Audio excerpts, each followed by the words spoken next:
All right, let's dive into the first chapter of Exodus. We're going to walk through this story in a way that will make it impossible to forget. See, we're not just going to read it, we're going to build it in our minds, verse by powerful verse.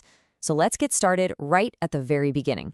When you think about the epic story of Exodus, with the plagues and the parting of the Red Sea, it's kind of easy to forget where it all began.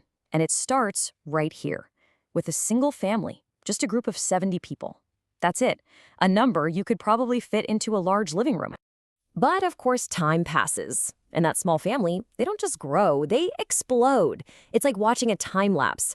What started as one household becomes this huge, bustling nation. I mean, they're everywhere, filling up the land they now call home. And this is where the story takes a really dark turn. All of their success, this incredible blessing of growth, starts to be seen as a curse. To their hosts, the Egyptians, this population boom doesn't look like a miracle. No, it looks a lot more like an invasion. Okay, so let's start at the very beginning of that journey, from family to nation. The book of Exodus doesn't open with some grand battle, but with a simple roll call, the names that started it all. So verses 1 through 4 give us what's basically the opening credits. These are the names of the sons of Israel who came to Egypt. We've got Reuben, Simeon, Levi, and Judah, Issachar, Zebulun, and Benjamin, Dan and Naphtali, and Gad and Asher. Now, these aren't just names on a page, right? These are the pillars, the actual seeds of what will become an entire nation. And then verse 5 gives us this absolutely crucial number, 70. That is the grand total of Jacob's direct descendants who came into Egypt. I mean, picture a big family reunion. That's the entire nation of Israel at this exact moment. Then verse 6 hits, and it's short, but it's heavy. And Joseph died, all his brothers, and all that generation. Just like that, an entire era is over. The people who remembered the journey, who knew Joseph and the history there, they're all gone. A chapter has completely closed. But the story doesn't end with death. No way. Verse 7 is where it ignites. The Israelites were fruitful, they multiplied, and they grew, as the text says, exceedingly mighty. And the land was just filled with them. It's like a single spark catching fire and turning into a raging blaze. Now, this kind of explosive growth, it doesn't go unnoticed. There's a new ruler in Egypt, and he starts to see this thriving people not as a blessing, but as a serious threat. Verse 8 is the huge turning point. A new king rose to power, one who did not know Joseph. Now, this doesn't just mean he skipped a history lesson. This means the alliance, the friendship, the massive debt Egypt owed to Joseph for saving them, all of it is wiped clean, and a much more hostile relationship is about to begin. And in verses 9 and 10, we see Pharaoh's fear turn into a cold, calculated plan. He says to his people, "Look, the Israelites are more and mightier than we are. Let us deal shrewdly with them."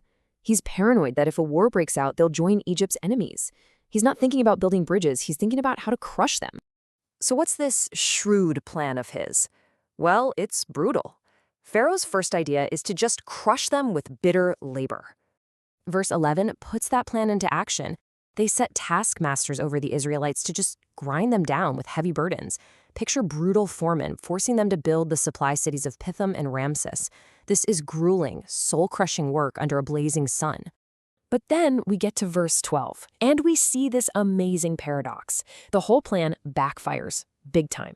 It says, but the more they were afflicted, the more they multiplied.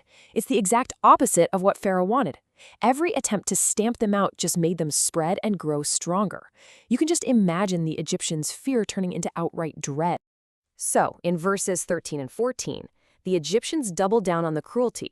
They make the Israelites serve with rigor. They make their lives bitter with hard bondage, working with mortar and brick and all kinds of hard labor out in the fields. The goal was to make every single day a living nightmare. So when slavery and hard labor didn't work, Pharaoh's plan got even darker. It escalated from public oppression to a secret, deadly order. In verse 15, the story zooms in on two unlikely heroes, the Hebrew midwives. Their names were Shiphrah and Puah. And Pharaoh, the most powerful man on earth, summons them for a private meeting, thinking he's found the perfect tool for his terrible plan. And in verse 16, he gives them a truly chilling command.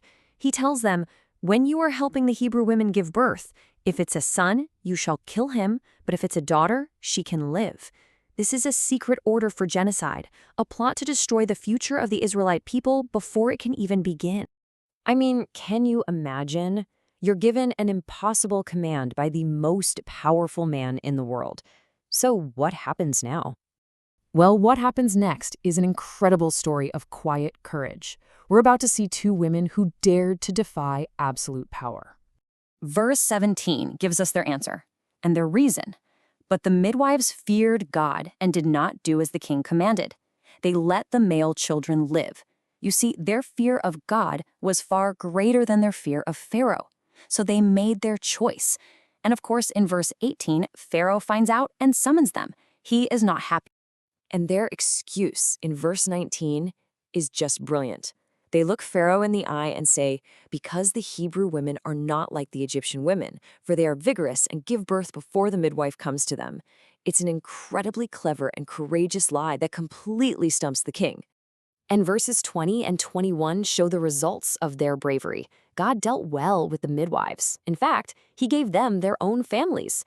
And the people of Israel? They just kept on multiplying and getting stronger. Pharaoh's secret plot was a total failure. But being outsmarted just makes Pharaoh furious. So he abandons the whole secret plan. Now it's going to become a terrifying public decree, turning the life-giving Nile into a river of tears. And that brings us to the final awful verse of this chapter, verse 22. Pharaoh doesn't just talk to the midwives anymore. He commands all of his people, saying, every son that is born you shall cast into the river. The order is now public.